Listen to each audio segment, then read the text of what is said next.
So కాబట్టి ఈ రకంగా చెయ్యాలంటే ఫస్ట్ స్టెప్ ఆలోచనే. సో మన దినచర్య ఎక్కడ మొదలవ్వాలి? ఏం చెయ్యాలి? అన్నదే ఇప్పుడు మనం ఈరోజు నేర్చుకుంటాము. దీనికంటూ మీకు అర్థం కావాలని ఒక వీడియో చేశాము. సో ఆ వీడియో చూపిస్తాను మీకు. సో ఇక్కడ ఈ వీడియోలో మనం ఏ రకంగా యోగం చేస్తాము, చేస్తే ఏం జరుగుతుందా అన్నది ఈ వీడియోలో పిక్చరైజేషన్ చేసి చూపించాం మీకు అర్థం కావడం కోసం. సో కాబట్టి మీరు ఉదయం లేవగానే మీరు చేయాల్సిన మొట్టమొదటి ఆలోచన ఏంటంటే, నేను ఆత్మని శాంతి స్వరూపాన్ని అంటే స్విచ్ ఆన్ చేస్తున్నాం, ఆత్మ అన్న స్థితిలోకి వస్తాం. సో శివ పరమాత్మ నా తండ్రి అని చెప్పి భగవంతుని తలుచుకుంటాం. భగవంతుని కొంచెం ఎదురుగా మీకు దగ్గరగా ఉన్నట్టు విజువలైజ్ చేయాలి. చేసినప్పుడు ఏమైందంటే మీ నుంచి సంకల్పం ద్వారా భగవంతుడికి కనెక్ట్ అవుతారు.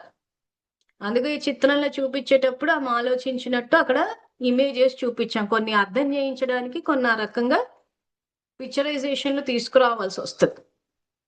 సో ఈ కిరణాలు ఇవన్నీ ఏంటంటే వచ్చేవి అంటే మన ఆలోచన మనకు కనిపించదు, కానీ పిక్చరైజేషన్ లోకి తీసుకొచ్చినప్పుడు అది ఆలోచన చేసినట్టు చెప్పడానికి ఆ ఎల్లో కలర్ కిరణాలు వేశాం. కానీ ఆలోచన మీరు చెయ్యాలి. నేను ఆత్మని శాంతి స్వరూపాన్ని శివ పరమాత్మ నా తండ్రి అని చెప్పి చేసినప్పుడు భగవంతునికి కనెక్ట్ అవుతారు.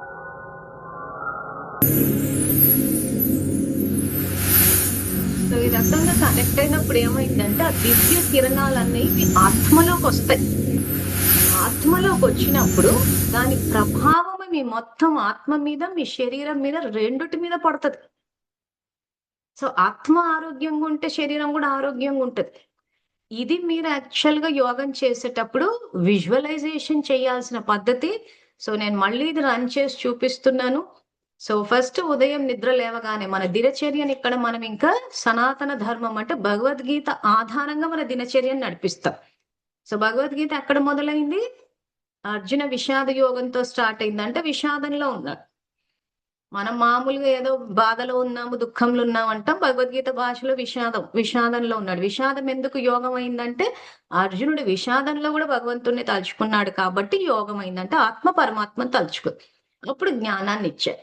సో ఇప్పుడు మన దినచర్య స్టార్ట్ అన్నమాట. సో ఉదయం నిద్ర లేవగానే మనం చేయాల్సిన మొట్టమొదటి ఆలోచన, నేను ఆత్మను శాంతి స్వరూపాన్ని శివ పరమాత్మ నా తండ్రి.